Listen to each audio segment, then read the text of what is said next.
in the state and the city, especially where you and I both live in, has tried to do its best. But like I said, the impact of those efforts cannot be early staged. It takes a long gestation period for the impact to be seen overall. And we have to keep a cohesive collaboration. Great to be back in beautiful Davos, Switzerland, and to address so many respected business leaders, so many friends, few enemies, and all of the distinguished guests. It's a who's who, I will say that. I've come to this year's World Economic Forum with truly phenomenal news from America. Yesterday marked the one-year anniversary of my inauguration, and today, after 12 months back in the White House, our economy is booming, growth is exploding, productivity is surging, investment is soaring, incomes are rising, inflation has been defeated, our previously open and dangerous border is closed and virtually impenetrable, and the United States is in the midst of the fastest and most dramatic economic turnaround in our country's history. Under the Biden administration, America was plagued by the nightmare of stagflation, meaning low growth and high inflation, a recipe for misery, failure, and decline.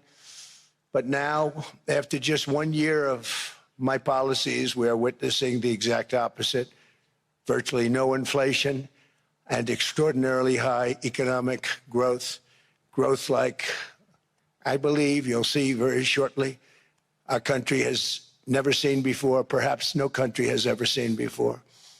Over the past 3 months, core inflation has been just 1.6%. Meanwhile, fourth quarter growth is projected to be 5.4%, far greater than anybody other than myself and a few others had predicted. Since the election, the stock market has set 52 all-time high records. So that's in 1 year, 52 records, adding $9 trillion in value to retirement accounts, 401ks, and people's savings. People are doing very well. They're very happy with me. Since my inauguration, we've lifted more than 1.2 million people off of food stamps, and after 4 years in which Biden secured less than $1 trillion of new investment in our country. Think of that, 1 trillion, substantially less than that. In 4 years, we've secured commitments for a record-breaking $18 trillion, and we think when the final numbers come out, they'll be closer to $20 trillion of investment. That's never been done by any country at any time, not even close. Just over 1 year ago, under the radical left Democrats, we were a dead country. Now we are the hottest country anywhere in the world. In fact, the United States economy is on pace to grow at double the rate that was projected by the IMF just last April. And with my growth and tariff policies, it should be much higher. I really believe we can be much higher than that. And this is all great news, and it's great for all nations. The USA is the economic engine on the planet, and when America booms, the entire world booms. It's been the history. When it goes bad, it goes bad. You all follow us down, and you follow us up, and we're at a point that I don't believe we've ever been. I never thought we could do it this quickly. My biggest surprise is I thought it would take more than a year, maybe like a year and 1 month. But it's happened very quickly. This afternoon, I want to discuss how we have achieved this economic miracle, how we intend to raise living standards for our citizens to levels never seen before, and perhaps how you too and the places where you come from can do much better by following what we're doing, because certain places in Europe are not even recognizable, frankly, anymore. They're not recognizable. And we can argue about it, but there's no argument. Friends come back from different places. I don't want to insult anybody, and say, I don't recognize it. And that's not in a positive way, it's in a very negative way. And I love Europe, and I want to see Europe go good, but it's not heading in the right direction. In recent decades, it became conventional wisdom in Washington and European capitals that the only way to grow a modern Western economy was through ever-increasing government spending, unchecked mass migration, and endless foreign imports. The consensus was that so-called dirty jobs and heavy industry should be sent elsewhere, that affordable energy should be replaced by the Green New Scam, and that countries could be propped up by importing new and entirely different populations from faraway lands. This was the path that Sleepy Joe Biden administration and many other Western governments very foolishly followed, turning their backs on everything that makes nations rich and powerful and strong. And there's so much potential in so many nations.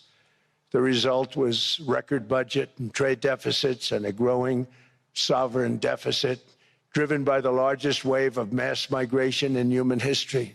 We've never seen anything like it. Quite frankly, many parts of our world are being destroyed before our very eyes, and the leaders don't even understand what's happening. And the ones that do understand aren't doing anything about it.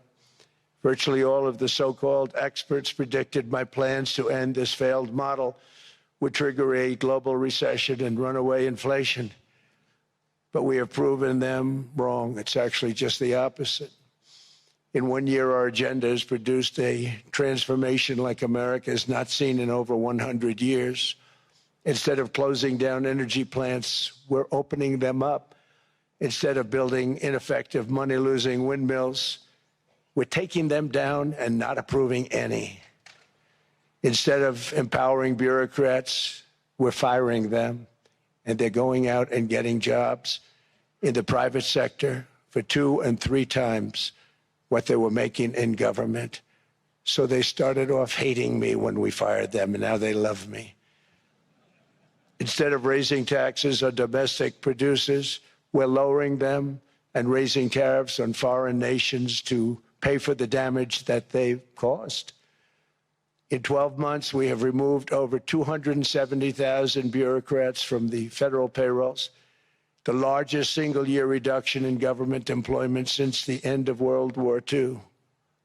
Nobody thought that was coming, but we had no choice. To make a country great, you can't have all federal jobs. We've cut federal spending by $100 billion and slashed the federal budget deficit by 27% in the single year. It's going to go down quite a bit more from that, driving inflation way down from the record highs of the Biden administration. Every month, they went up and up and up. I promised to cut 10 old regulations for every single new regulation, but instead I've cut, actually, till this point, 129 regulations for every 1 new regulation approved. So every time they come in with a new regulation, we do at least 10, but so far it's averaging out to 129, if you can believe it. In July, we passed the largest tax cuts in American history, including no tax on tips, no tax on overtime, no tax on Social Security for our great seniors. We also provided 100% expensing, that's the one they like, and bonus depreciation for all new equipment and capital investments to help companies expand and shift production to America. They are so in love with that. They build a plant, they're able to deduct it immediately, the whole thing, rather than waiting 38 to 41 years in the old days. This is a miracle taking place. Nobody thought it would ever be done by any country, but it's done by us. It was what made my first term the most successful 4-year term that we've ever had from a financial standpoint. And now we've upped it. This is a 10-year program, not a 1-year program. But you're allowed to deduct everything in 1 year. It used to be 38 to 41 years. And it was just wasted. It was going to waste. But in 1 year, I slashed our monthly trade deficit by a staggering 77%. And all of this with no inflation, something everyone said could not be done. There were a couple of brilliant people that actually thought I was doing the right thing. I thought I was doing the right thing. Now they all think I'm doing the right thing because they can't believe the numbers. American exports are now up by more than $150 billion. Domestic steel production is up by 300,000 tons a month, and it's doubling over the next 4 months. It's doubling and tripling, and we have steel plants being built all over the country. Nobody thought they'd see that. Factory construction is up by 41%, and that number is really going to skyrocket right now because that's during a process that they're putting in to get their approvals, and we've given very, very quick, fast approvals. In the process, we've made historic trade deals with partners covering 40% of all U.S. trade. Some of the greatest companies and countries in the world. We have countries as our partner, too. The European nations, Japan, South Korea. They're our partners. They've gone into massive deals with us, especially on oil and gas. And these agreements raise growth and cause stock markets to boom, not only in the U.S., but virtually every country that came to make a deal, because, as you've learned, when the United States goes up, you follow. It's really become a staple. In America, I've stopped the nation-wrecking energy policies that drive up prices while sending jobs and factories to the world's worst polluters. They are indeed polluters. Under sleepy Joe Biden, new domestic oil and gas leases fell by 95%. Think of that. And they wonder, why was gasoline going up so fast? The gasoline actually topped $5 a gallon, and some places $7 a gallon, and more than 100 major power plants were violently shut down by incompetent people that had no idea what the hell they were doing. Under my leadership, U.S. natural gas production is at an all-time high by far. U.S. oil production is up by 730,000 barrels a day, and last week we picked up 50 million barrels from Venezuela alone. Venezuela has been an amazing place for so many years, but then they went bad with their policies. 20 years ago, it was a great country, and now it's got problems, but we're helping them. And those 50 million barrels, we're going to be splitting up with them, and they'll be making more money than they've made in a long time. Venezuela is going to do fantastically well. We appreciate all of the cooperation we've been giving. We've been giving great cooperation. Once the attack ended, and they said, let's make a deal. More people should do that.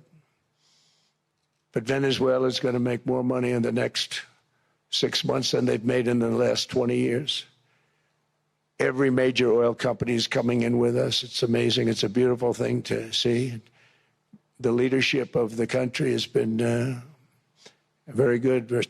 They've been very, very smart. The price of gasoline is now below $2.50 a gallon in many states, $2.30 a gallon in most states. Then we'll soon be averaging less than $2 a gallon. In many places, it's already down even lower, $1.95 a gallon. Numerous states are at $1.99, numbers that nobody has heard for years. Actually, since my last administration, we got it down to around those numbers. I've signed an order directing and approval of many new nuclear reactors. We're going heavy into nuclear. I was not a big fan because I didn't like the risk, the danger, but they have the progress they've made with nuclear is unbelievable, and the safety progress they've made is incredible. We're very much into the world of nuclear energy, and we can have it now at good prices and very, very safe. And we're leading the world in AI by a lot. We're leading China by a lot. I think President Xi respects what we've done, in part because I've allowed these big companies building these massive buildings to build their own electric capacity. They're building their own power plants, which, when added up, is more than any country anywhere in the world is doing. I read recently an article in the Wall Street Journal that China's creating so much energy, and they are. You got to hand it to them. But we're creating as much or more, and we're letting them do that. I'm very proud of it. It was my idea. I said, you can't create this much energy. We needed more than double the energy currently in the country just to take care of the AI plants. And I said, we can't do that. We have an old grid system. And I came up with the idea, you know, you people are brilliant. You have a lot of money. Let's see what you can do. You can build your own electric generating plants. And they looked at me. They didn't believe me. All of the names that are, I think, in the room right now, if you want to know the truth, they didn't believe it. And I said, no, you can't. They came back 2 weeks and they didn't have the plant. They said, we thought you were kidding. I said, no, not only am I not kidding, you're going to have your approvals within 2 weeks. I always say nuclear will take 3 weeks. But most aren't going that. They're going oil and gas. They're even going coal in some cases. Because of my landslide election victory, the United States avoided the catastrophic energy collapse which befell every European nation that pursued the Green New Scam, perhaps the greatest hoax in history. The Green New Scam, windmills all over the place, destroy your land, destroy your land. Every time that goes around, you lose $1,000. You're supposed to make money with energy, not lose money. Here in Europe, we've seen the fate that the radical left tried to impose on America. They tried very hard. Germany now generates 22% less electricity than it did in 2017. And it's not the current chancellor's fault. He's solving the problem. He's going to do a great job. But what they did before he got there, I guess that's why he got there. And electricity prices are 64% higher. The United Kingdom produces just 1/3 of the total energy from all sources that it did in 1999. Think of that, 1/3. And they're sitting on top of the North Sea, one of the greatest reserves anywhere in the world, but they don't use it. And that's one reason why their energy has reached catastrophically low levels with equally high prices. High prices, very low levels. Think of that, 1/3. And you're sitting on top of the North Sea, and they like to say, well, you know, that's depleted. It's not depleted. It's got 500 years. They haven't even found the oil. The North Sea is incredible. They don't let anybody drill. Environmentally, they don't let them drill.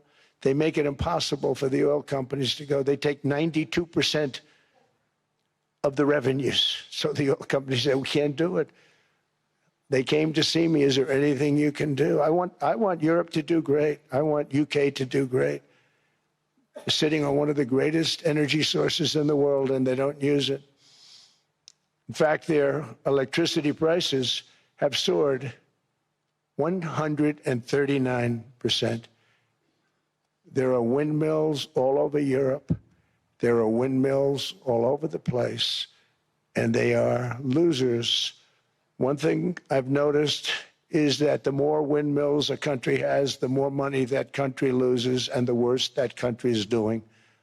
China makes almost all of the windmills, and yet I haven't been able to find any wind farms in China. Did you ever think of that? It's a good way of looking at it. They're smart. China's very smart. They make them, they sell them for a fortune. They sell them to the stupid people that buy them, but they don't use them themselves.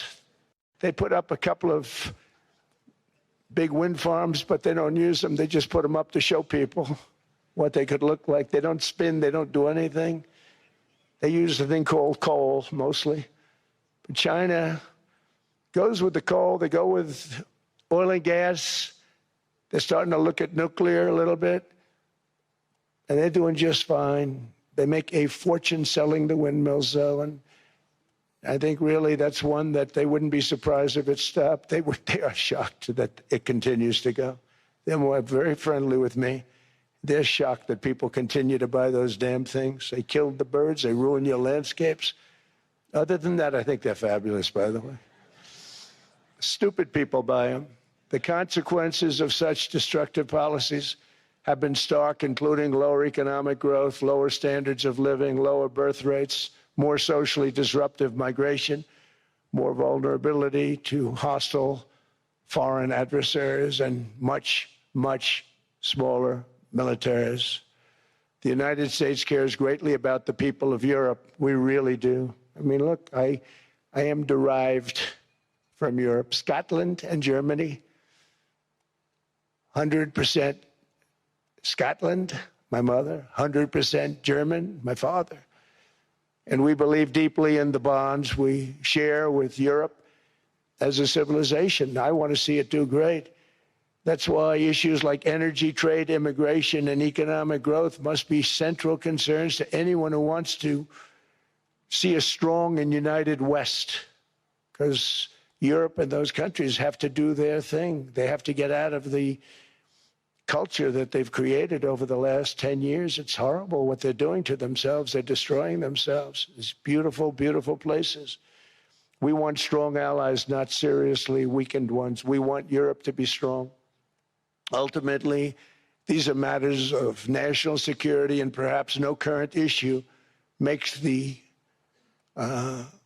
situation more clear than what's currently going on with Greenland. Would you like me to say a few words of Greenland?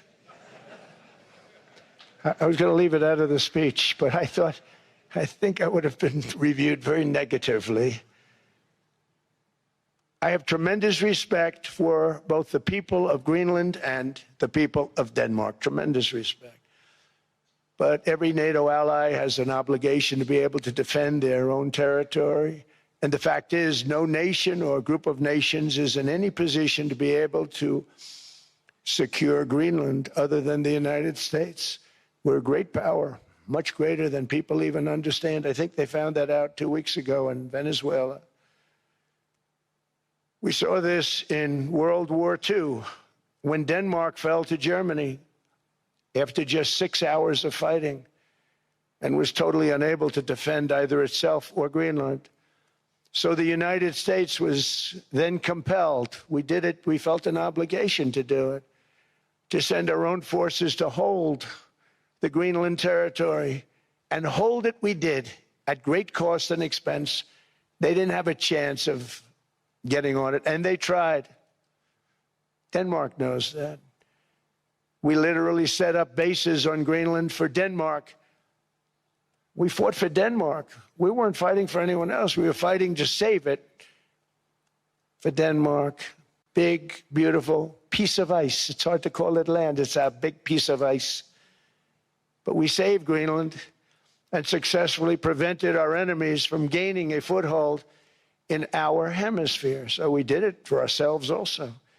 And then after the war, which we won it big. Without us, right now you'd all be speaking German and a little Japanese, perhaps. After the war, we gave Greenland back to Denmark. How stupid were we to do that? But we did it. But we gave it back. But how ungrateful are they now? So now our country and the world face much greater risks than it did ever before because of missiles, because of nuclear, because of weapons of warfare that I can't even talk about. 2 weeks ago, they saw weapons that nobody ever heard of. They weren't able to fire one shot at us. They said, what happened? Everything was discombobulated. They said, we've got them in our sights. Press the trigger, and nothing happened. No anti-aircraft missiles went up. There was one that went up about 30 feet and crashed down right next to the people that sent it. They said, what the hell is going on? Those defensive systems were made by Russia and by China. So they're going to go back to the drawing boards, I guess. Greenland is a vast, almost entirely uninhabited and undeveloped territory that's sitting undefended in a key strategic location between the United States, Russia, and China. That's exactly where it is, right smack in the middle. Wasn't important nearly when we gave it back. You know, when we gave it back, it wasn't the same as it is now. It's not important for any other reason, you know, everyone talks about the minerals. There's so many places. There's no rare earth, no such thing as rare earth. There's rare processing, but there's so much rare earth. And to get to this rare earth, you got to go through hundreds of feet of ice. That's not the reason we need it. We need it for strategic national security and international security. This enormous unsecured island is actually part of North America, on the northern frontier of the Western Hemisphere. That's our territory. It is therefore a core national security interest of the United States of America. And in fact, it's been our policy for hundreds of years to prevent outside threats from entering our hemisphere, and we've done it very successfully. We've never been stronger than we are now. That's why American presidents have sought to purchase Greenland for nearly 2 centuries. You know, for 2 centuries they've been trying to do it. They should have kept it after World War II, but they had a different president. That's all right. People think differently. Much more necessary now than it was at that time, however. In 2019, Denmark said that they would spend over $200 million to strengthen Greenland's defenses. But as you know, they spent less than 1% of that amount. 1%. There's no sign of Denmark there. And I say that with great respect for Denmark, whose people I love, whose leaders are very good. It's the United States alone that can protect this giant mass of land, this giant piece of ice, develop it and improve it and make it so that it's good for Europe and safe for Europe and good for us. And that's the reason I'm seeking immediate negotiations to once again discuss the acquisition of Greenland by the United States, just as we have acquired many other territories throughout our history, as many of the European nations have. They've acquired, there's nothing wrong with it. Many of them, some went in reverse, actually, if you look. Some had great, vast wealth, great, vast lands all over the world. They went in reverse. They're stuck back where they started. That happens too. But some grow. But this would not be a threat to NATO. This would greatly enhance the security of the entire alliance, the NATO alliance. The United States is treated very unfairly by NATO. I want to tell you that. And when you think about it, nobody can dispute it. We give so much and we get so little in return. And I've been a critic of NATO for many years. And yet I've done more to help NATO than any other president by far, than any other person. You wouldn't have NATO if I didn't get involved in my first term. The war with Ukraine is an example. We are thousands of miles away, separated by a giant ocean. It's a war that should have never started, and it wouldn't have started if the 2020 U.S. presidential election weren't rigged. It was a rigged election. Everybody now knows that. They found out. People will soon be prosecuted for what they did.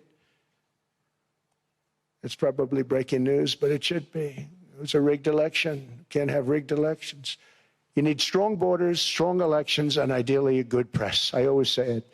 Strong borders, strong elections, free, fair elections, and a fair media. The media is terrible. It's very crooked. It's very biased, terrible. But someday it'll straighten out because it's losing all credibility. Think of it. When I win in a landslide, a giant landslide, won all 7 swing states, won the popular vote, won everything, and I only get negative press. That means that it has no credibility. And if they're going to get credibility, they're going to have to be fair. So you need a fair press. But you also need those other elements. And I inherited a terrible, terrible situation. If you look, the border was open. The inflation was raging. Everything was bad with the United States when I came into office. But I also inherited a mess with Ukraine and Russia, something that would have never happened. And I know Putin very well. He and I would discuss Ukraine. It was the apple of his eye, but he wasn't going to do anything. I said, Vladimir, you're not doing it. He would never have done it. It was terrible what happened. I could see it happening, too. After I left, I could see it happening. Biden had given Ukraine and NATO $350 billion, a staggering sum, $350 billion. I came in, and just like the southern border, just like inflation, just like our economy, I said, wow, this place is in trouble, meaning our country. All of these things were out of control. But the border was out of control. We fixed it with the strongest border anywhere in the world. And I've now been working on this war for 1 year, during which time I settled 8 other wars. India, Pakistan. I settled other wars that were Vladimir Putin called me, Armenia, Azerbaijan, He said, I can't believe you settled that one. They were going on for 35 years. I settled it in one day. And President Putin called me. He said, you know, I can't believe I've worked on that war for 10 years trying to settle it. I couldn't do it. I said, do me a favor, focus on settling your war. Don't worry about that one.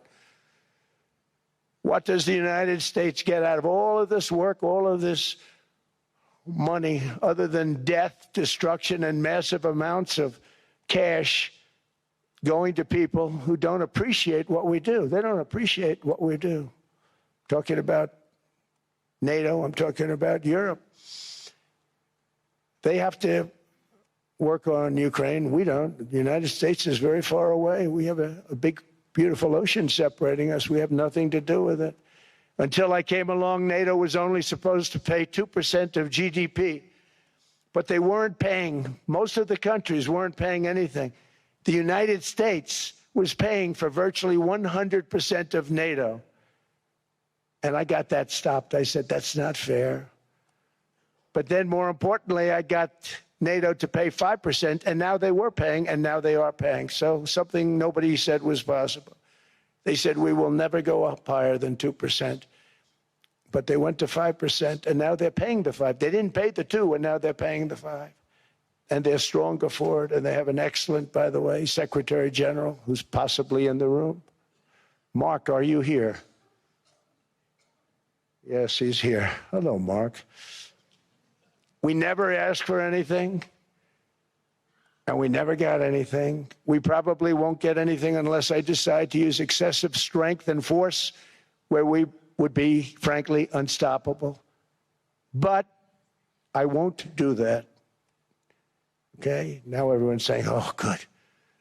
That's probably the biggest statement I made, because people thought I would use force. I don't have to use force. I don't want to use force. I won't use force. All the United States is asking for is a place called Greenland, where we already had it as a trustee, but respectfully returned it back to Denmark not long ago after we defeated the Germans, the Japanese, the Italians, and others in World War II. We gave it back to them. We were a powerful force then, but we are a much more powerful force now, after I rebuilt the military in my first term and continue to do so today. We have a budget of $1.5 trillion. We're bringing back battleships. The battleship is 100 times more powerful than the great battleships you saw in World War II, those great, big, gorgeous ships, the Missouri, the Iowa, the Alabama. Because I thought maybe we could take them out of mothballs. They said, no, sir, these ships are 100, think of that, 100 times more powerful than those big, magnificent pieces of art that you saw so many times ago, that you still see on television. You say, wow, what a force. 100 times, each ship 100 times more powerful than the big battleships of the past. So that was the end of the mothball story. So what we have gotten out of NATO is nothing except to protect Europe from the Soviet Union and now Russia. I mean, we've helped them for so many years. We've never gotten anything, except we pay for NATO. And we paid for many years until I came along. We paid for, in my opinion, 100% of NATO because they weren't paying their bills. And all we're asking for is to get Greenland, including right title and ownership, because you need the ownership to defend it. You can't defend it on a lease. Number one, legally it's not defensible that way, totally.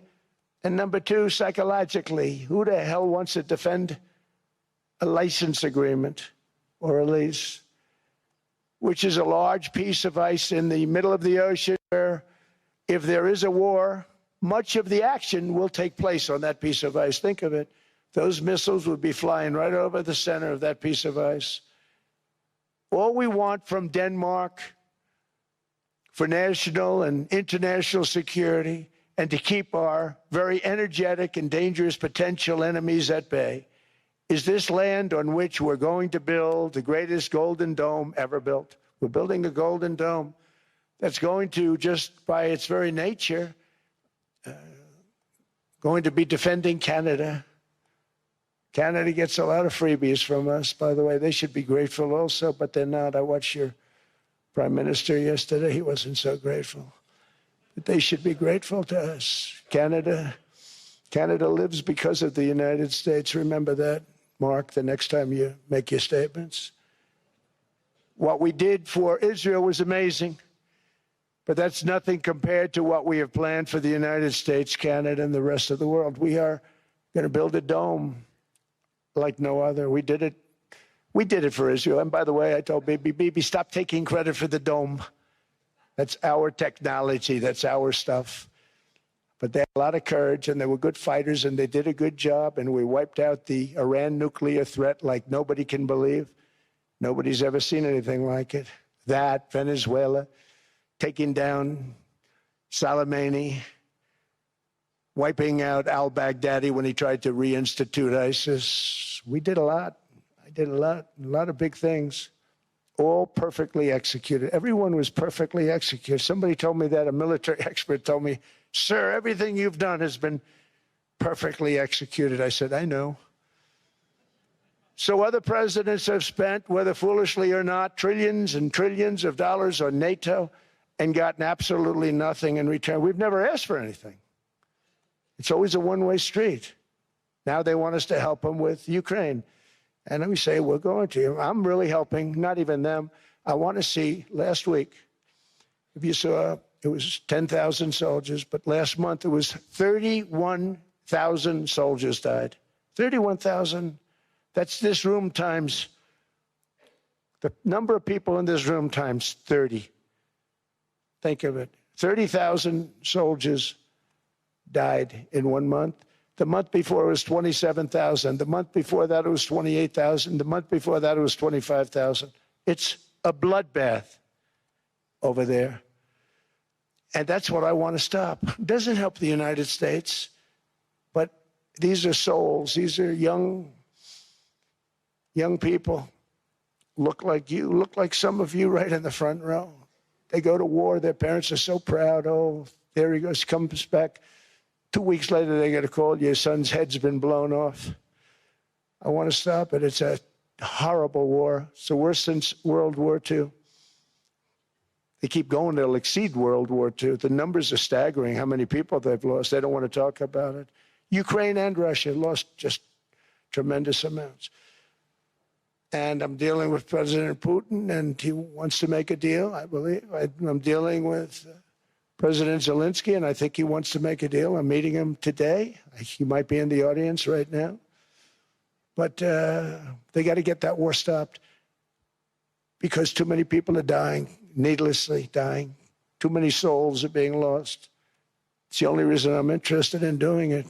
But in doing it, I'm helping Europe, I'm helping NATO, and I've until the last few days when I told them about Iceland, they loved me. They called me daddy, right, last time.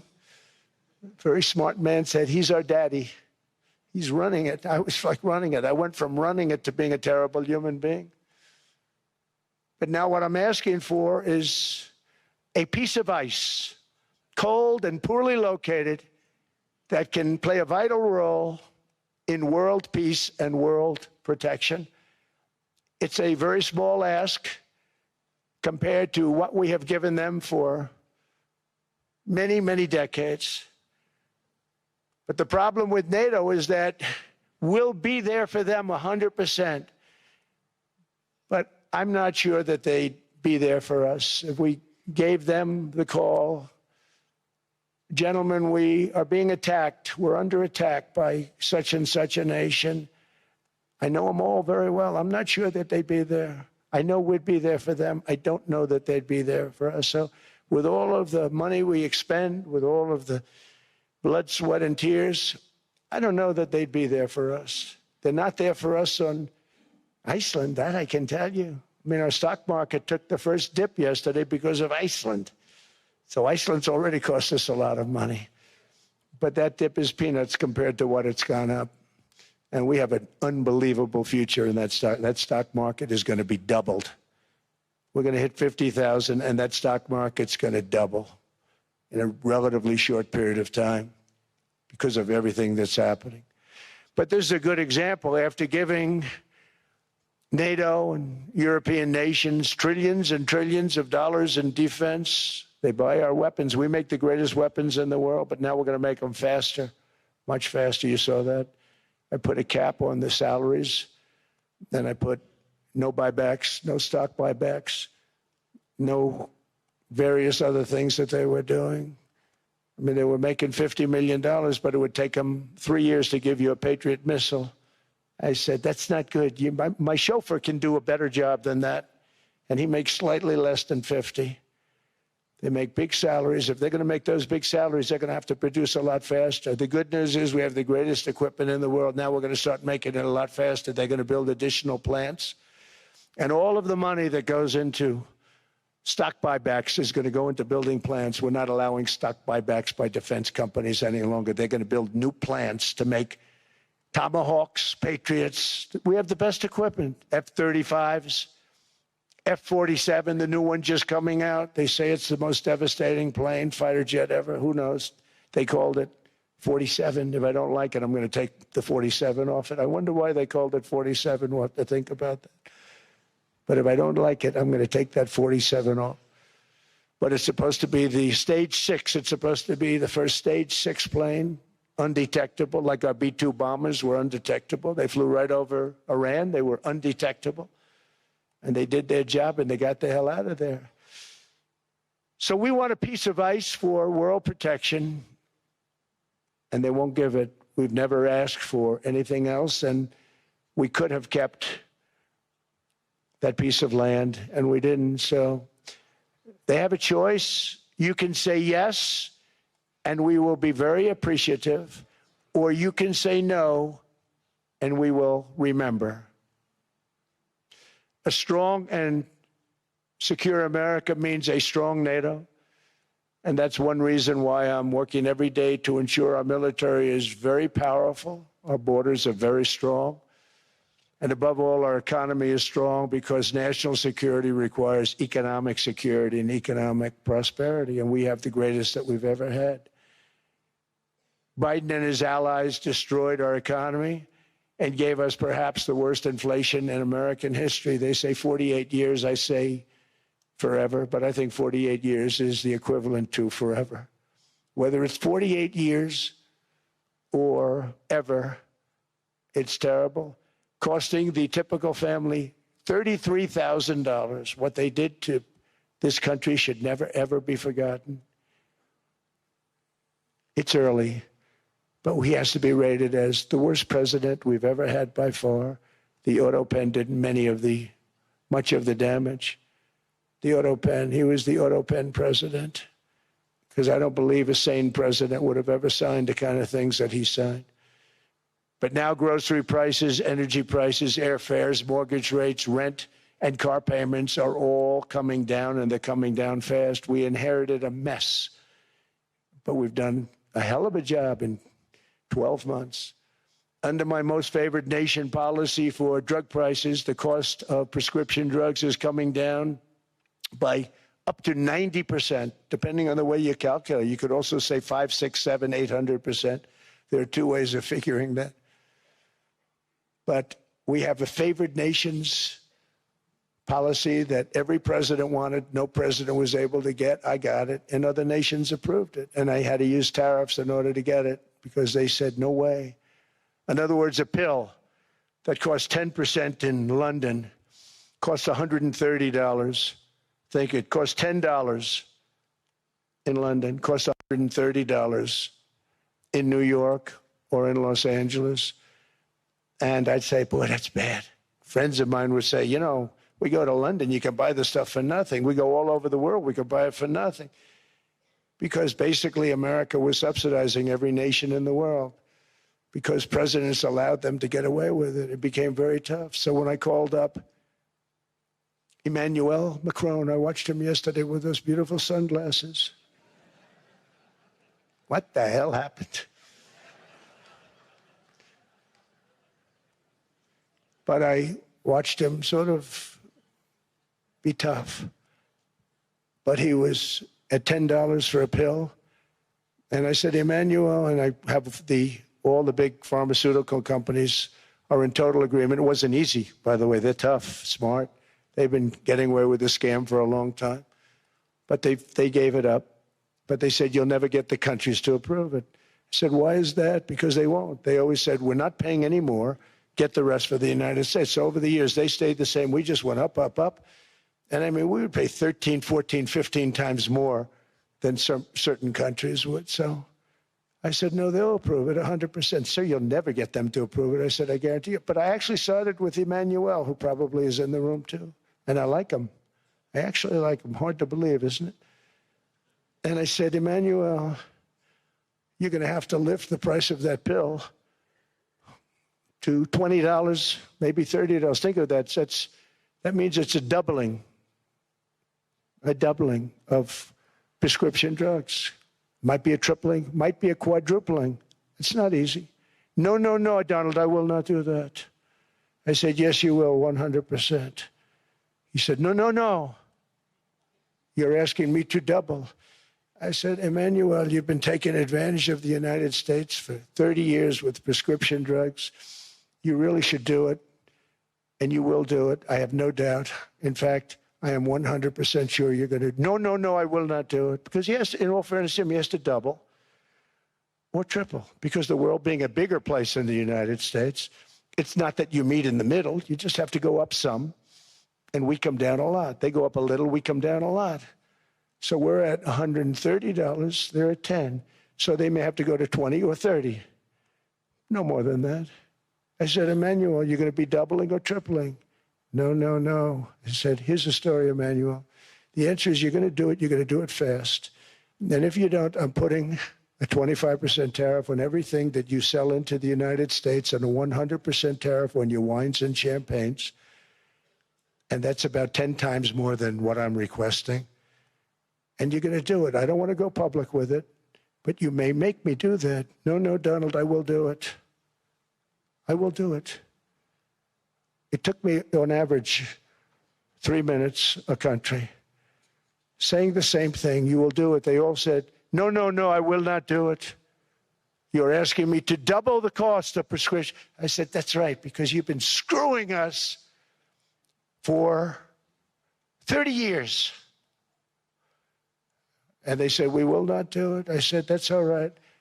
On Monday morning, we're putting a 25, 30, 50. I gave different numbers for different countries. This is also national security we're talking about. Not fair. We're not going to subsidize the whole world. And every one of those countries have agreed to do it. So one of the biggest things that I've done is the fact that we have now most favored nation. We will pay whatever the lowest price is in the entire world. So our drug prices are going to be coming down by staggering 90%. Again, you could say 1,000%, 2,000%. Depends on the way you want to figure it, but we'll go with the way the fake news likes it better because it sounds, can you imagine a 90% reduction sounds much worse. But drug prices are going to be coming down tremendously in all the nations, and I appreciate them doing it, but they did it. In all fairness, without tariffs, I wouldn't have been able to get it done. After declining $3,000 under Biden, real incomes are up in the United States by $2,000, $3,000, and even $5,000 and more. Home ownership has always been a symbol of health and vigor of American society, but that goal fell out of reach for millions and millions of people in the Biden era because interest rates went up so high. Today, I'm taking action to bring back this bedrock of the American dream. In recent years, Wall Street giants and institutional investment firms, many of you are here, many of you are good friends of mine, many of you are supporters. Sorry to do this, Joe, I'm so sorry. But you've driven up housing prices by purchasing hundreds of thousands of single-family homes, and it's been a great investment for them. Often as much as 10% of houses on the market. You know, the crazy thing is a person can't get depreciation on a house, but when a corporation buys it, they get depreciation. Okay, that's something we're going to have to think about, too. I don't know if too many people think about that. You buy a corporation, they buy 500 houses, they buy hundreds of thousands, they buy 500 houses, they can take depreciation. A person sweats and works and buys one house they can't. But homes are built for people, not for corporations, and America will not become a nation of renters. We're not going to do that. That's why I have signed an executive order banning large institutional investors from buying single-family homes. It's just not fair to the public. They're not able to buy a house. And I'm calling on Congress to pass that ban into permanent law, and I think they will. One of the biggest barriers to saving for a down payment has been surging credit card debt. The profit margin for credit card companies now exceeds 50%, one of the biggest. And they charge Americans interest rates of 28%, 30%, 31%, 32%. Whatever happened to usury? So to help our citizens recover from the Biden disaster, all caused by this horrible, just horrible precedent, I'm asking Congress to cap credit card interest rates at 10% for 1 year. And this will help millions of Americans save for a home. They have no idea they're paying 28%. They go out there a little late in their payment and they end up losing their house. It's terrible. To unleash innovation in savings and financing, I'm also working to ensure America remains the crypto capital of the world. And to that end, last year, I signed the landmark Genius Act into law. Now Congress is working very hard on crypto market structure legislation, Bitcoin, all of them, which I hope to sign very soon, unlocking new pathways for Americans to reach financial freedom. And I did it for two reasons. Number one, I thought it was politically good, and it was. I got tremendous political support. But more importantly, China wanted that market too. It's just like they want the AI. And we've got that market, I think, pretty well locked up. If I didn't do it, Biden was totally against it until before the election, when they realized that, there were millions of people voting against him over crypto. And all of a sudden, they loved it very much, but it was too late. They blew it. But it is politically popular, but it's much more importantly, we have to make it so that China doesn't get the hold of it. And once they have that hold, we're not going to be able to get it back. So I'm honored to have done it. Finally, I've instructed government-backed institutions to purchase up to $200 billion in mortgage bonds to bring down interest rates. And I'll be announcing a new Fed chairman in the not-too-distant future. I think he'll do a very good job.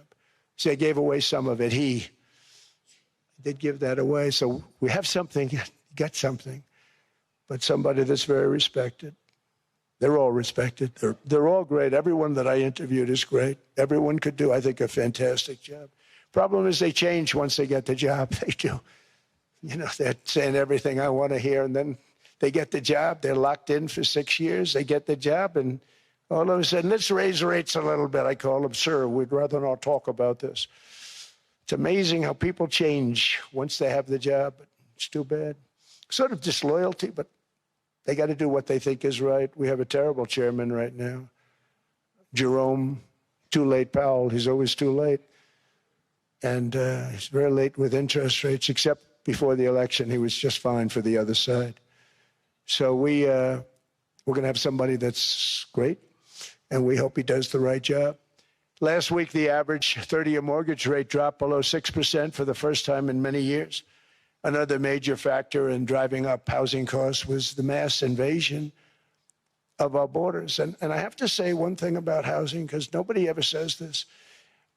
I am very protective of people that already own a house, of which we have millions and millions and millions.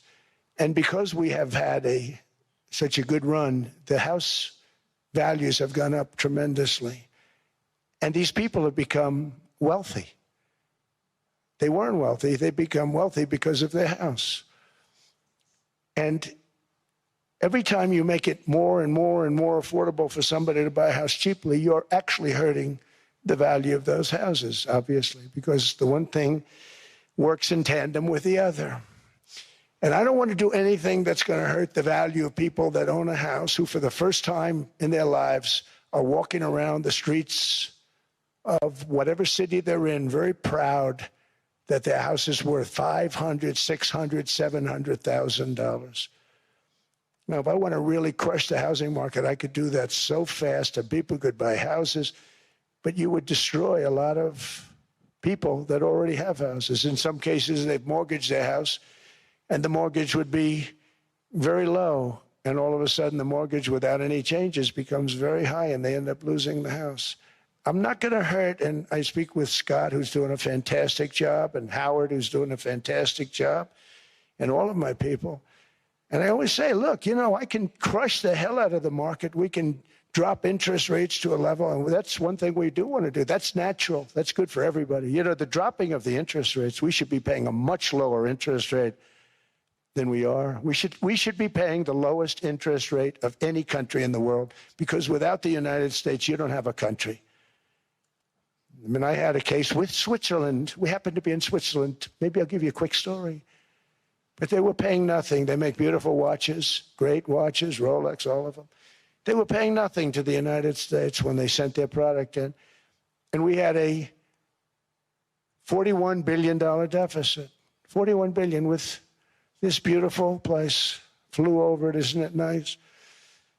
So I said, let's put a 30% tariff on them so that we get back some of it, not all of it at all. We'd still have a deficit, big deficit. We had 41 million. That's a big deficit. And I said, let's put a tariff on. Different tariffs, different places. You're all party to them. In some cases, victims to them. But in the end, it's a fair thing. And most of you realize that. But we put a 30% tariff on Switzerland, and all hell broke loose. They were calling, I mean, like you wouldn't believe. And I know so many people from Switzerland, incredible place, incredible, brilliant place. But I didn't realize that they're only good because of us.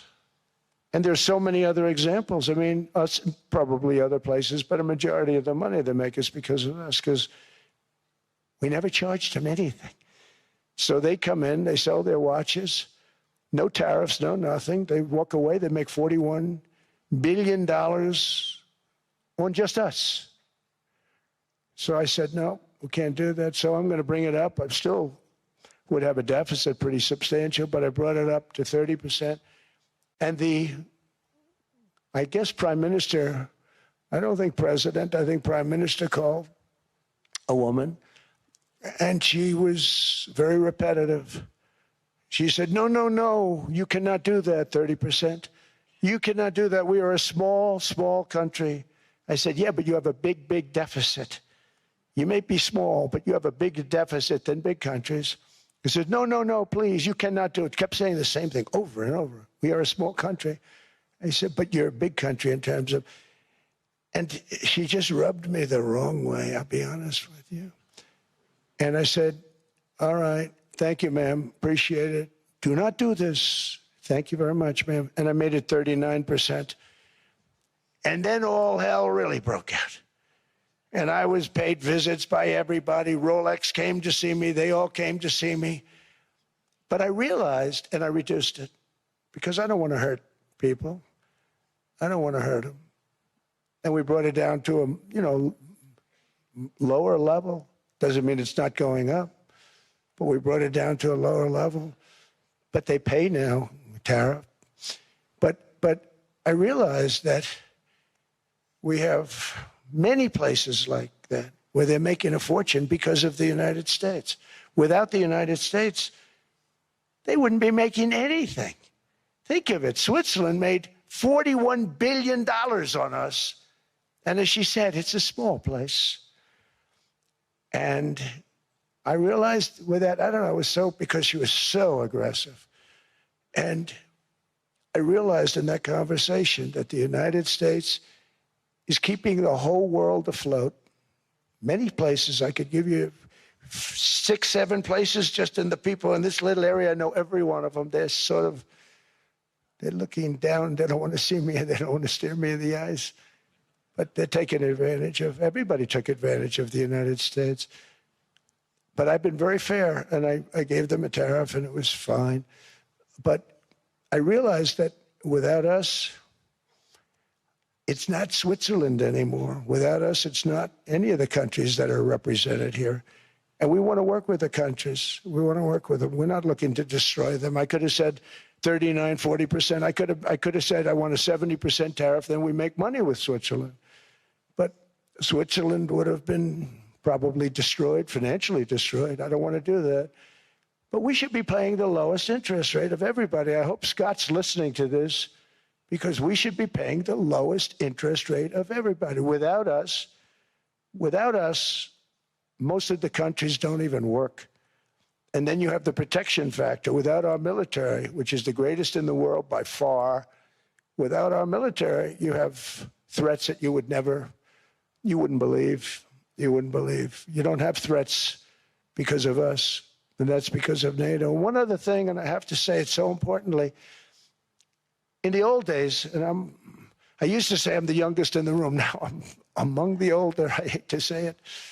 I don't feel old, but I'm among the older. But I remember not long ago, 20, 25 years ago, when good news came out about, let's say, the United States. The United States had a great quarter. The United States had a great month.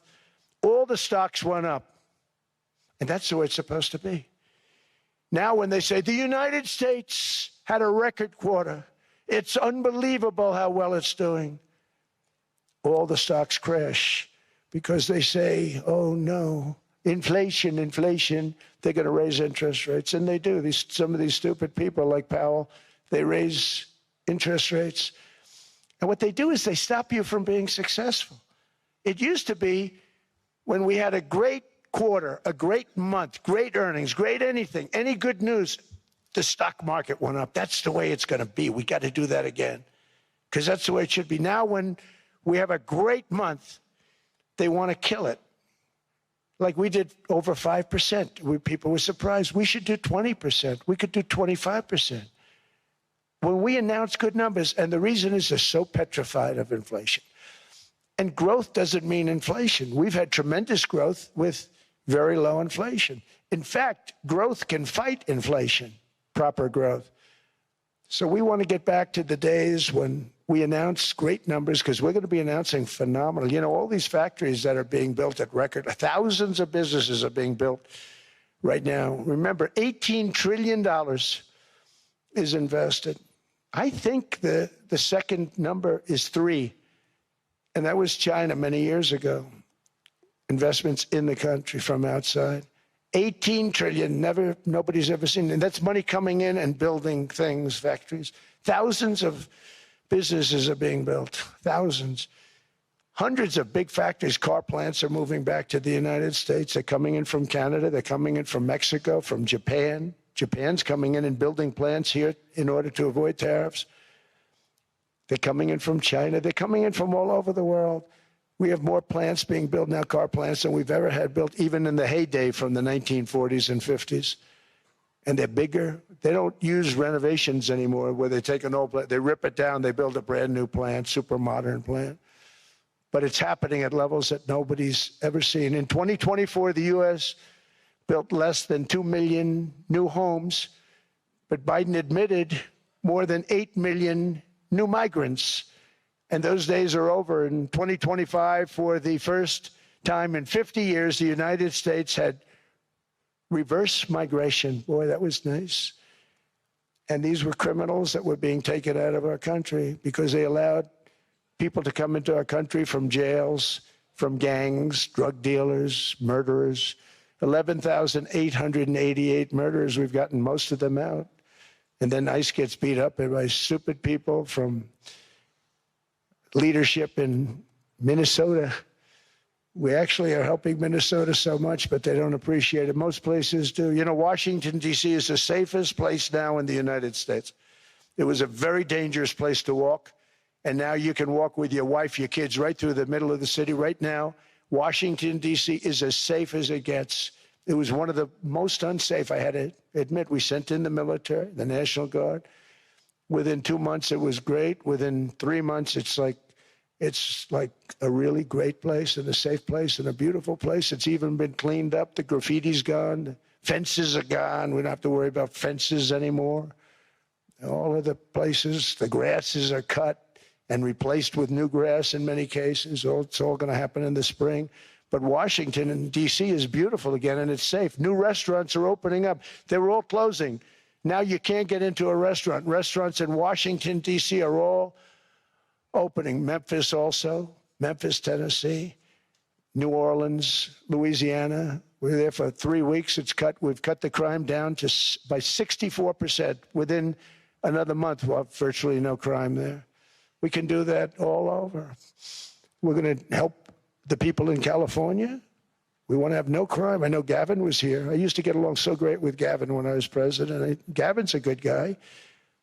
And we're going to, if he needed it, I would do it in a heartbeat. I'd love to see. We did help them a lot in Los Angeles, a lot with the early in my term when they had some problems. But we would love to do it. I will say this, if I were a Democrat governor or whatever, I would call up Trump. I'd say, come on in, make us look good, because we're cutting crime down to nothing. And we're taking people out, career criminals who are only going to do bad things, and we're bringing them back to their countries. But where we've done it, it's been amazing. And we have a capacity to do it at much greater levels. We're cutting illegal aliens off welfare and other government benefits, and I have directed that starting immediately, there will be no more payments to sanctuary cities, because they are really just sanctuaries for criminals. They're really protecting criminals, and those are the ones we have to get out of the country. Murderers, drug dealers, the mentally insane. They emptied their mental institutions into the United States. And despite that, we have the lowest crime numbers that we've ever had in the history of the country. Just came out. But equally importantly, we're cracking down on more than $19 billion in fraud that was stolen by Somalian bandits. Can you believe that Somalia? They turned out to be higher IQ than we thought. I always say these are low IQ people. How did they go into Minnesota and steal all that money? And we have, you know, they're pirates. They're good pirates, right? But we shoot them out of the water just like we shoot the drug boats out. They're not pirating too many boats lately, do you notice? When they go out into those boats, they want to take over $1.5 billion tanker loaded up with oil, and they say, we're going to blow up your boat. They have powerful weapons. You hit the side of the boat, you blow the whole thing up. The insurance companies are petrified, so they say, just give them the boat. We'll give them money instead. And I don't do that. We blow them right the hell out of the water. We see them going out, we blow them out of the water. We don't have any pirates so much anymore. If we do, they won't be there long. We've cut down with the hitting of the boats that are loaded up with drugs, including submarines. Can you believe they actually buy small, they call them mini subs, very fast. They're meant for drugs. We've knocked out 2 of them. The Democrats say they were fishing. You have ruined somebody's fishing weekend. I would say a submarine is not a fishing boat. You don't fish. But we've knocked down drugs by water, the oceans, the sea, by 97.2%. Think of that. And I actually say, who the hell are the 3%? Because I would not want to be piloting one of those boats. We knocked them down, and now we're going to start on land. We're going to knock it all out. The land is the easy part. What we did on sea is incredible, and that's our great military. The situation in Minnesota reminds us that the West cannot mass import foreign cultures which have failed to ever build a successful society of their own. I mean, we're taking people from Somalia, and Somalia is a failed, it's not a nation. Got no government, got no police, got no military, got no nothing. And then we have this fake congressperson who they just reported is worth $30 million. You believe this? Ilhan Omar, talking about the Constitution provides me. She comes from a country that's not a country. And she's telling us how to run America. Not going to get away with it much longer, let me tell you. The explosion of prosperity and conclusion and progress that built the West did not come from our tax codes. It ultimately came from our very special culture. This is the precious inheritance that America and Europe have in common. We share it. We share it, but we have to keep it strong. We have to become stronger, more successful, and more prosperous than ever. We have to defend that culture and rediscover the spirit that lifted the West from the depths of the Dark Ages to the pinnacle of human achievement. We live in an incredible, changing period. It's an unbelievable time, but we have to take advantage of the time that when in our hands are technologies that our ancestors could scarcely have. I mean, they couldn't have even dreamt some of the things that we see today. And so rapidly they're produced. I mean, AI, 2 years ago, nobody ever heard of the term, and now everybody's talking about it. And it can have some very good purpose. It could also have some dangerous purpose, and for that we have to watch out. But some tremendous things are happening because of it. And we're leading by so much. We're doing so well. But opportunities that are bigger and grander than ever before in human history are right before us. It is the pioneers in this room. Many of you in this room are true pioneers. You're truly brilliant people. Just your ability to get a ticket is brilliant because you have about 50 people for every seat. I don't know what, that's Larry. Everything Larry touches turns to gold. He made this very successful. But you're in this room, and some of you are the greatest leaders anywhere in the world. You're the greatest brains anywhere in the world. And the future is unlimited, and to a large part because of you, and we have to protect you, and we have to cherish you. I always say we have to cherish our brilliant people because there aren't many of them. So together with confidence, boldness, and persistence, let us lift up our people, grow our economies, defend our shared destiny, and build a future for our citizens that is more ambitious, more exciting, more inspiring, and greater than the world has ever seen. We're in a position to do things that nobody else has ever even thought of before. And many of the people in this room are the ones that are doing it. And I want to congratulate you, and I'm with you all the way. You can do things that nobody else can even think about. So I congratulate you on your tremendous success. And the United States is back, bigger, stronger, better than ever before. And I'll see you around. Thank you all very much. Thank you very much.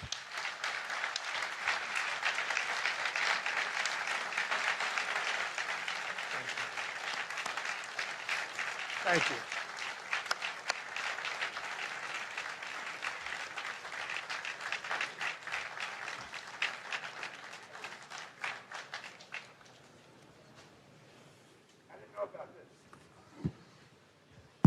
This was supposed to be a nice fire chat, Mr. President. Yes, good.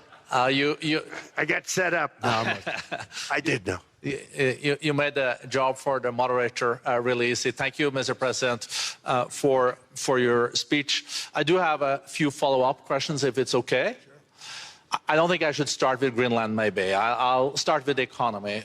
The U.S. economy is doing really, really well. But how to sustain this growth moving forward? Because there's always a recession looming around the corner. Well, you know, the one thing about economies and recessions is sometimes you get hit unexpectedly and there's nothing you can do about it. All brilliant people, but there's nothing. One example was COVID. We had an economy going at levels like nobody had ever seen my first 2.5, 3 years. And then I heard the word pandemic, not COVID. They came up with that name over a period of time. We won't get into that. But I heard the word pandemic. And I had a poll come out that was so strong just prior to that. And I was with the two best pollsters, McLaughlin and Fabrizio. And they said, sir, George Washington and Abraham Lincoln, if they came back and ran as president and vice president, they couldn't beat you. And then what happened is the following day, I was told to stay tuned because there's something really bad happening in China. There are bodies laying all over Wuhan, right around that certain building that we talk about. I always said it came from Wuhan. It did come from Wuhan. And there were body bags. We saw it by satellite. And they said, there are strange things happening in China. And so it began. And we ended up with the COVID, and the whole world suffered. We did a phenomenal job. I don't think we got the credit we deserved. We did something that Operation Warp Speed, which some people say was one of the greatest military feats ever. We did a great job. Used our military, used a lot of people. But sometimes you get hit with things, nothing you can do. You get hit with things like that unexpectedly. and we got through it. And when I left, the stock market was higher than it was previous to the COVID coming up. And I called it a great achievement. But things happen. Bad things happen. The things that we can stop are wars if we're smart. That we can stop. Those are a matter of being intelligent and having intelligent people on the other side. Because wars are the worst of all. Wars are worse than anything. But we can stop wars because that's sort of up to us. But things like dust flying in the air, wherever COVID comes from or whatever comes, sometimes you have to be a little bit lucky. But we are poised to have an economy like no other, not only in this country, but anywhere. And you know, when you hear the kind of numbers that I can tell you that Scott Bessent was with me the other day, and he's looking at numbers. He said, I can't. And that's all he's done his whole life, pretty much your whole life. Scott, you weren't going to be a football player, I don't think. Scott was not that great at football, but he was always good at numbers, right? And he was looking at numbers. He said, I've never seen anything like this. We're poised to do things that no other country has ever done. And, you know, luck, I hate to say it, but we need a little luck. We don't want to get hit by something that nobody could have thought. Whoever thought we were going to hit by a pandemic? You know, when I heard the word pandemic, I said, oh, that's an ancient problem. World War I, they lost 100 million people. It actually ended World War I. A lot of people don't know. The Spanish flu in World War I ended the war because all the soldiers were sick. The soldiers were so sick on both sides, and that war was raging, and they were all dying from the Spanish flu. They were sick as dogs. They couldn't fight. So, you know, you don't know how that would have turned out. But so we do, I mean, subject to that, and I always have to put a caveat in for it, but we're poised to have the greatest growth of any large country, I think any country that there's been. When you look at what's happening in the United States, it's really amazing. Thank you. One thing that maybe keeps you up at night, I know you don't sleep that much anyway, Mr. President, is the debt. The U.S. debt is high, is now the biggest expenditure on your budget. How to get out of that impasse? Well, the big thing is growth. I mean, growth is the way. If we grow like this, we go from having at $37 trillion, we go from having high debt to low debt. But we also are cutting expenses, you know, the old-fashioned way. We have extraordinary growth. I think we're going to be growing our way out. I think we're going to be paying off debt. We're taking in tremendous money from tariffs fairly. And again, I'm using them judiciously. You know, Switzerland's a case study. I could have gotten much more. I could have asked for much more. But we're using them judiciously. But I think growth, most importantly, and then cutting costs. Now, if you take a look at Minnesota, $19 billion in fraud and other things. People going to airports, they came into the country, they don't have 10 cents, and they're leaving with hundreds of thousands of cash in their bags. When we get to that, and our DOJ, Pam, and Todd, and all the people that work over there, and all of the people that work in here, I can tell you, Scott Bessent is working on that. It's a priority, right? You have your whole team. We're in there looking for where this money is coming from, how much it is. It could be more than $19 billion. Can you believe that? That's just one state. If we were able to cut out 50% of the fraud, 50%, and we should be able to do better than that, we would have a balanced budget without having to talk about even growth. So we have a lot of options, but we're working very hard on that. That's a big deal. It's not just the protests, the fake protests done by agitators and, you know, professional insurrectionists. That's what they are. They're professional troublemakers. But we are looking very strong at the money too in Minnesota and other places. I think, Mr. President, also the $500 billion invested in artificial intelligence and the frontier technologies last year also were driving growth exponentially in the U.S. Well, AI has been a big factor. AI is massive. I mean, Mark Zuckerberg showed me a plant where he put it over a map of Manhattan, and it was basically the size of Manhattan. This is not, I said, you got to be kidding. It's a plant that was miles long, miles wide, very high. I don't think it was as high like the Empire State Building, but it was high. And it literally covered most of the island of Manhattan. That's called a big plant. And, you know, when I heard they're going to spend $50 billion building it, I said, what, you know, if you spend 50 million, you can build a nice little shopping center. If you spend 500 million, you can build a good shopping center. But how do you spend 50 billion? When I looked at this thing, I said, you think you'll be able to do it for that?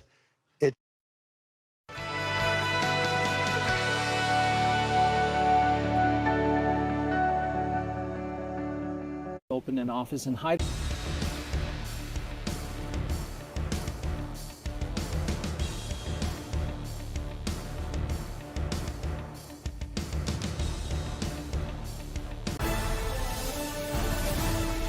This is Network 18, and you're watching CNBC TV 18. CNBC TV 18 tracks the pulse of markets and business in real time, bringing you the stories that shape the economy. From breaking news to sharp analysis, we deliver insights that help you navigate businesses, markets, and investment opportunities. Novama presents CNBC TV 18 Market Central. Providing sharp market intelligence for wealth creation with a commitment to doing it right. You know, you did do a lot of deals, not in Davos last year, but outside of Davos, but on the back of conversations that may have happened here in Davos. So I know Davos is not about deals for you, as you say, but it's about conversations. So which conversations are looking likely that they will lead to deals? Thank you very much for having us here. It's always good to be back. No, Andhra Pradesh views Davos twofold. One is we're here to learn, we're here to understand what are the sectors that are hot, you know, how things are going to roll out, where are investments flowing into. And last year we started a lot of conversations across various sectors here, and you've seen announcements, groundbreaking, and so on and so forth already. So a lot of conversations have started. You'll hear good news in the next 90 days. In the next 90 days, that's a specific time frame. Absolutely. In Andhra Pradesh, we are all about speed of doing business. So for us, 90 days is good. What should we expect in the next 90 days across which sectors? Oh, across. Because you have many economies that you're focusing on, from the maritime economy to, of course, the digital economy. We have close to 22 clusters. So ranging from aqua, cement, renewable energy, all the way up to quantum. So we're looking at investments across all these sectors, across 22 clusters. So that's something that makes it exciting. And Andhra Pradesh is very cluster dependent. So we're very clear that, you know, all the companies of a certain sector should be in one cluster so that they can stand the test of time and make, you know, economies of scale meaningful.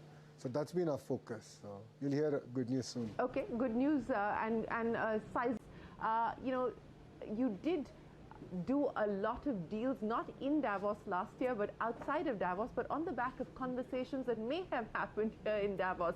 So I know Davos is not about deals for you, as you say, but it's about conversations. So which conversations are looking likely that they will lead to deals? Thank you very much for having us here. It's always good to be back. No, Andhra Pradesh views Davos twofold. One is we're here to learn, we're here to understand what are the sectors that are hot, you know, how things are going to roll out, where are investments flowing into. And last year we started a lot of conversations across various sectors here, and you've seen announcements, groundbreaking, and so on and so forth already. So a lot of conversations have started. You'll hear good news in the next 90 days. In the next 90 days, that's a specific time frame. Absolutely. In Andhra Pradesh, we are all about speed of doing business. So for us, 90 days is good. What should we expect in the next 90 days across which sectors? Oh, across. Because you have many economies that you're focusing on, from the maritime economy to, of course, the digital economy. We have close to 22 clusters. So ranging from aqua, cement, renewable energy, all the way up to quantum. So we're looking at investments across all these sectors, across 22 clusters. So that's something that makes it exciting. And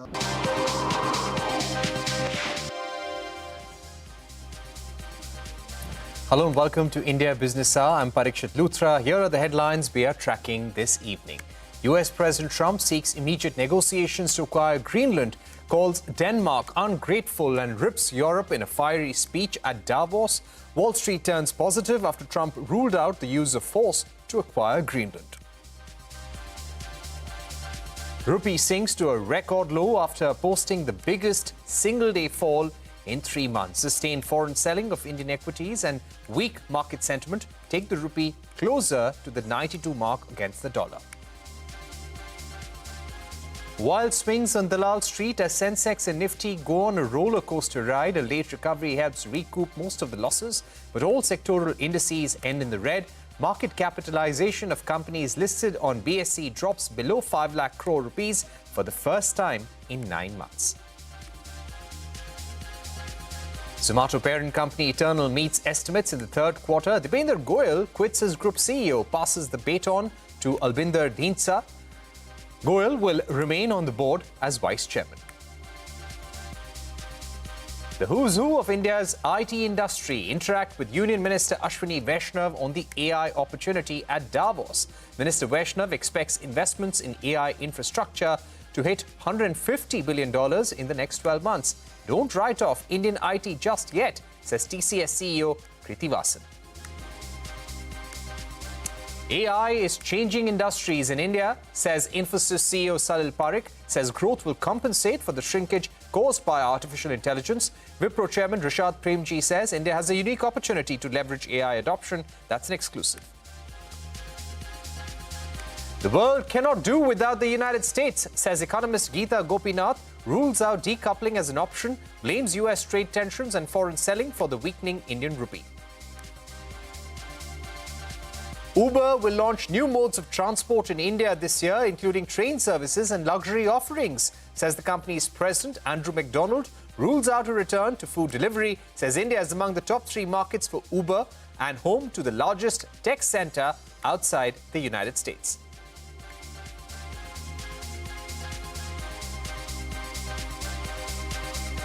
The top story this evening. US President Trump called for immediate negotiation to acquire Greenland and ruled out the use of force in a fiery speech at the World Economic Forum in Davos. Trump reiterated that only the United States can secure the island with its military might and ripped Europe in a speech that lasted more than an hour. Referring to Denmark as ungrateful, Trump said the US was stupid to hand Greenland back to the European country after the Second World War. Trump argued that the US does not need Greenland for rare earth, but for international security. The US president also claimed he will build the biggest ever golden dome in Greenland that will also protect Canada. Wall Street bounced back into positive territory after Trump ruled out the use of force to annex Greenland. Trump repeated his claim that he settled 8 other wars, including the India-Pakistan conflict. Trump also spoke of Venezuela, saying the country will make more money in 6 months than in the last 6 years. Here are some highlights from Trump's speech. But every NATO ally has an obligation to be able to defend their own territory.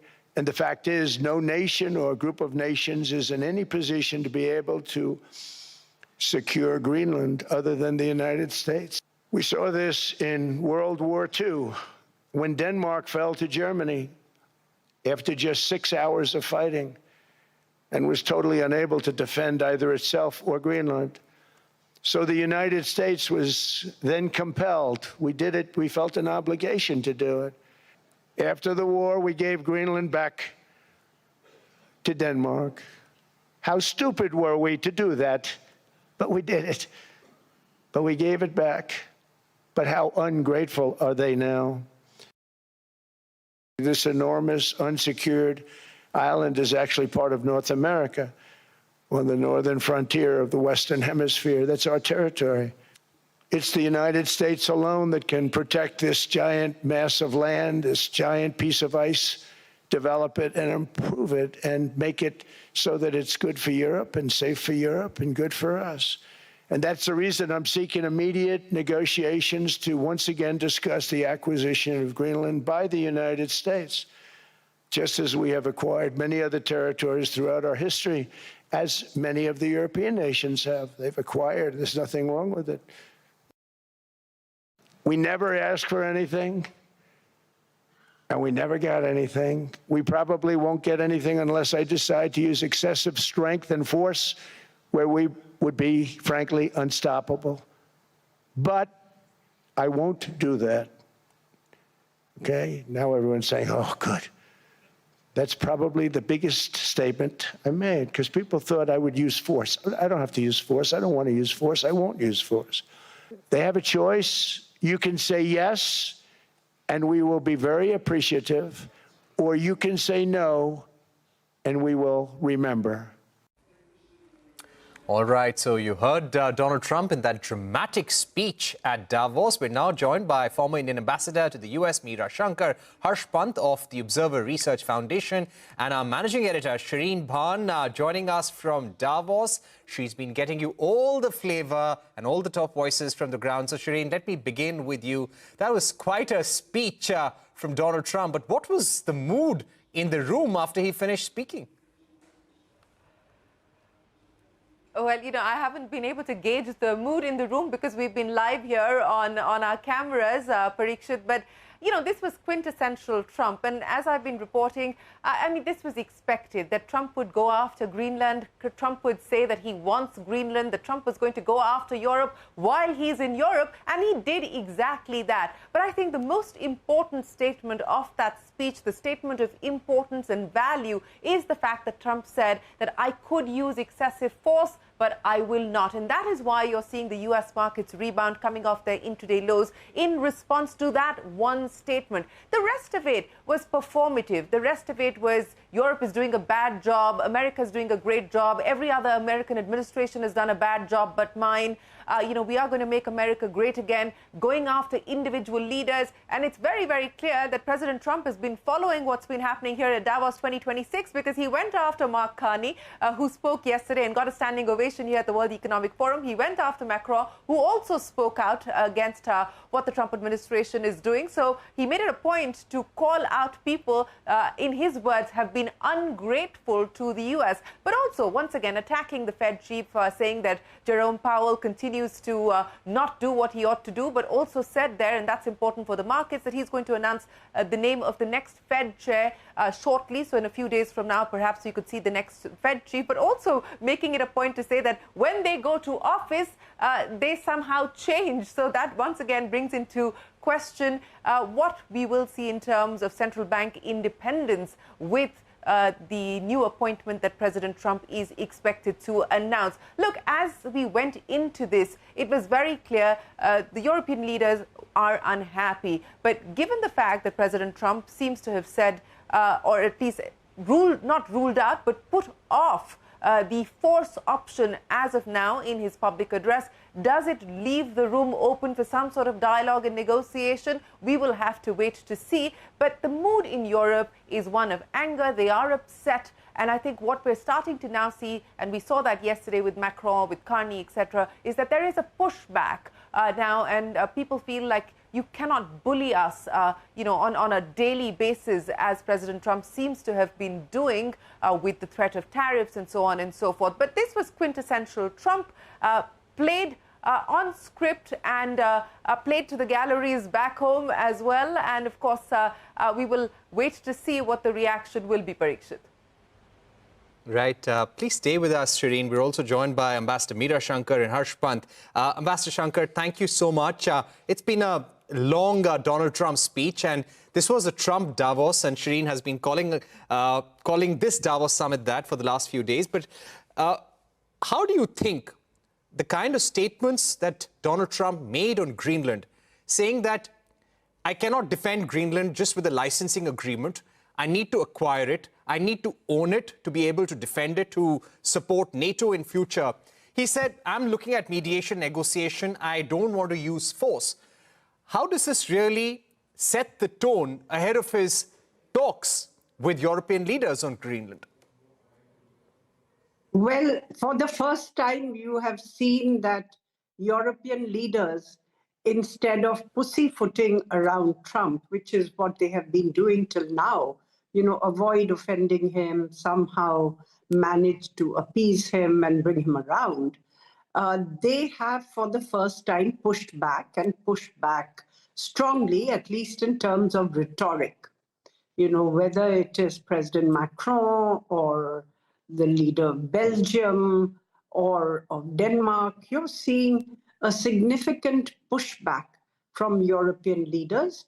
and from Ursula von der Leyen, the president of the EU, a signal that the EU should prepare for a more independent stance in future, because this is not just a transition or something temporary, but a rupture or disruption of the old order. So President Trump's message, because till now on Greenland, he has not explicitly ruled out the use of force. Now, in this speech, he has called for negotiations while reiterating US's claim to Greenland and these reasons why it's essential for US security. He has said that he is not going to use excessive force to take Greenland, which he could have if he had decided to use it. So this at least opens a door, for discussions amongst NATO partners, though it remains to be seen how NATO is going to respond to this, because Trump has said you have an option. You can either say yes, and we'll greatly appreciate it, and you can say no, and we will remember. And the we will remember also includes pushing up the tariffs if by June there has been no progress on US acquisition of Greenland from the 10% which has been imposed to 25%, in which case the effective tariff in Europe would be 15 plus 25 by June, which is which would be quite difficult for the Europeans. So the tariff that you lose. Yes. Right. Ambassador Shankar, I'm going to come back to you. Let me also get in a quick word from Harsh Pant. Harsh, we saw a united Europe. Very strong words from European leaders like Emmanuel Macron, Canada's Mark Carney, and other European leaders, as Meera Shankar was also pointing out. What I would like to ask you, do you think with the threats of a trade bazooka, the EU, the UK, they will be able to stop Donald Trump?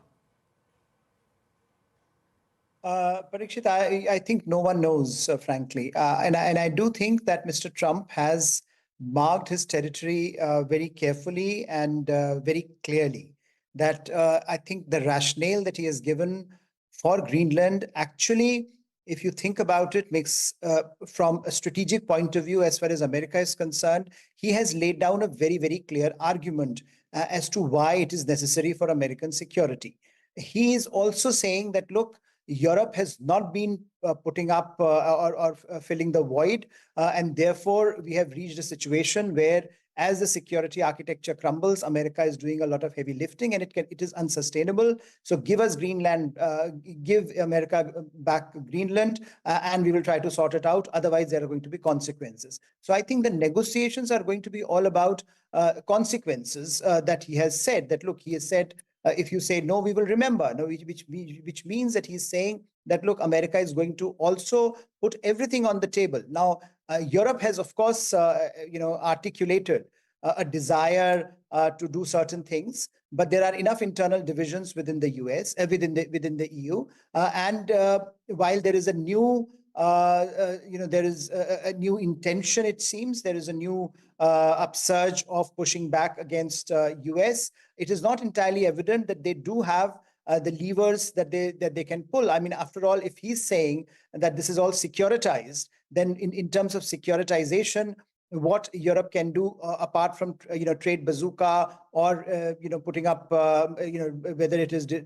declining market access of some kind to the US in certain sectors, or raising reciprocal tariffs, or even delaying the EU America the approval of that FTA. So I think they have certain options, but they are largely limited both in the context of the in economy as well as in terms of the divergence that exists within EU, as it has always had. So I think there is a challenge now, and I think it would be very interesting to see what happens at the negotiating table, because America and Trump has given an indication that he's going to go all out. The case that he has made is very powerful one, and he's going to make that case again. And I don't know whether there is a response there from the Europeans, particularly on national security, particularly on international security, particularly on NATO security.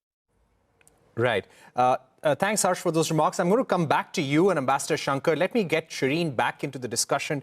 Shireen, you've been speaking to world leaders, global CEOs at Davos.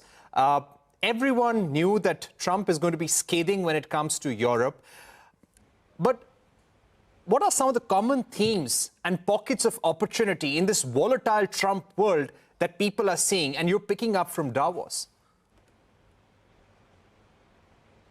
Well, before I get to the opportunities that people are talking about, Parikshit, let me go back to the point that Harsh was making and, base it on the conversation that I just had with Geeta Gopinath, formerly with the IMF.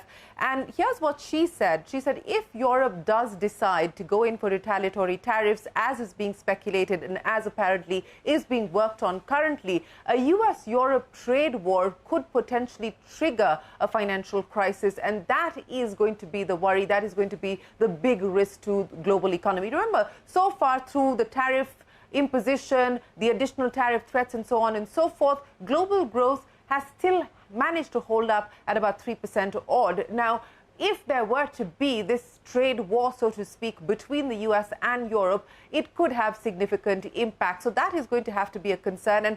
And nobody will want to rush into a situation or a scenario like that. But increasingly, I think Europe is now finding it hard to continue to accept what is being dished out as treatment to Europe while not responding to the adversarial actions that are being taken. Even NATO, I mean, President Trump in that speech once again reiterating over and over again how NATO has been unfair, how NATO has been piggybacking on the US and so on and so forth, how the NATO can trust the US, but can the US really trust NATO? So I think we'll have to see how this eventually works its way out at the negotiating table. But opportunities, Parikshit, you were speaking about that. And I think the feeling here among CEOs is that, look, if we were to wait for the storm to end, we'll get left behind. So people are making in what people are calling the no-regret moves, investing in technology, investing in AI, investing in building capacity in areas where they do need to build and add capacity. So very specific to geographies, very specific to specific companies. But the big tailwind, especially as far as the US economy is concerned, is that big AI infrastructure build-out with hundreds of billions of dollars being spent. And so those pockets of opportunity continue to derive both attention as well as investment, irrespective of what President Trump says and what eventually happens with Greenland. But yes, as far as the possibility, the scenario of a larger trade war between Europe and the US, that is a risk that I don't believe has been factored in yet. Right. Let me just take some final questions with all our panelists, including Shireen. We don't have enough time, but just in about a few seconds, if Ambassador Meera Shankar, if you could give us a sense, the cues for India. We still don't have a trade deal. The mood in Delhi is uncertain as to what's the real state of that, what's the future of that. What are some of the cues that you would pick up? Trump lined out his priorities on energy, trade, migration, a strong United States. Well, clearly, globalization is no longer the theme of the day. And you heard the US Commerce Secretary say that basically it is because it hasn't worked in the interest of the West and particularly their workers. So that's why Trump's policies of Make America Great Again. So that is where you need to work to see if there are opportunities in that process. Of course, it will be difficult, but India has withstood the tariffs that the US has imposed on us. And let's see if the India-EU trade deal materializes. There's still some ground to cover, as Ursula von der Leyen said. But she said if it does, and it's likely to, by January 26th, they could sign off on it, then it would be the mother of all trade deals. And that's signaling that India also has other options, other markets, and is working systematically towards those, could lighten the pressure in terms of the negotiations that we are ourselves having with the United States. Absolutely. Harsh, do you believe and agree with Ambassador Meera Shankar that India is now in a zone of opportunity, zone of advantage? We're going to strike a very important trade deal with Europe this year. We're going to conclude talks by 27th of January. Ratification of the trade deal with the UK. I think certainly, Parikshit, I think this is a moment in which perhaps a moment of reckoning for India. And a lot of the reforms that we saw last year that were pushed forward, that were implemented, are a response to this very volatile environment that we live in and what Trump is forcing countries to do. I think engagement with like-minded partners becomes very, very important. And therefore, we are seeing a range of engagements that EU is undertaking, that India is undertaking, that other like-minded countries are undertaking as a response to, I think, this idea that, look, both the big powers, both China and the US have in their own ways weaponized globalization. So what do you do with this new set of realities where two big actors who are interdependent, but on whom everyone else is also dependent? How do you then factor in those responses? The only way you can do it is by bringing together other like-minded countries and by developing internal resilience. And that's where the focus should be. And I believe that's where we have been working. Towards that we have been working for. But just very, very importantly, you mentioned what are the cues for, you had asked what are the, in some ways cues for India. I think one of the cues that is coming to India, I think for a range of American partners and allies, is that national security is very important for Donald Trump. And I think India will have to, in its own way, contribute to this idea that India is a net positive when it comes to American national security. All right. And one very quick point, and Shireen has raised this. Shireen, now we're also picking up from Bloomberg and also Euronews that EU lawmakers have frozen the deal with the United States after Trump's tariff threats over Greenland. We were looking at tensions. You were just talking about that. So could you give us a sense of what do you expect over the next few days now?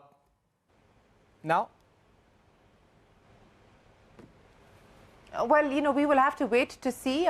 There were concerns that there could perhaps be a big question mark on the proposed US-EU deal. What we are given to understand that perhaps could be suspended for now, but we are awaiting details at this point in time.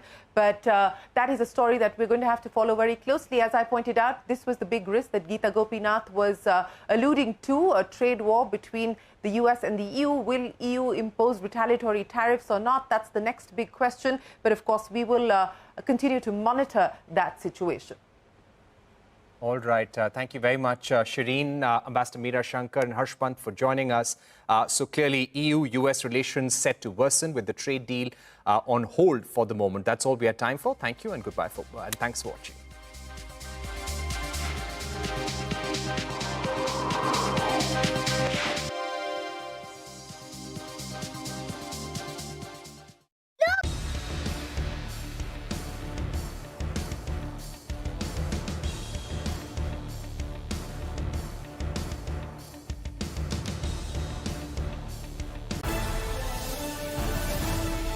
This is Network 18, and you're watching CNBC TV 18.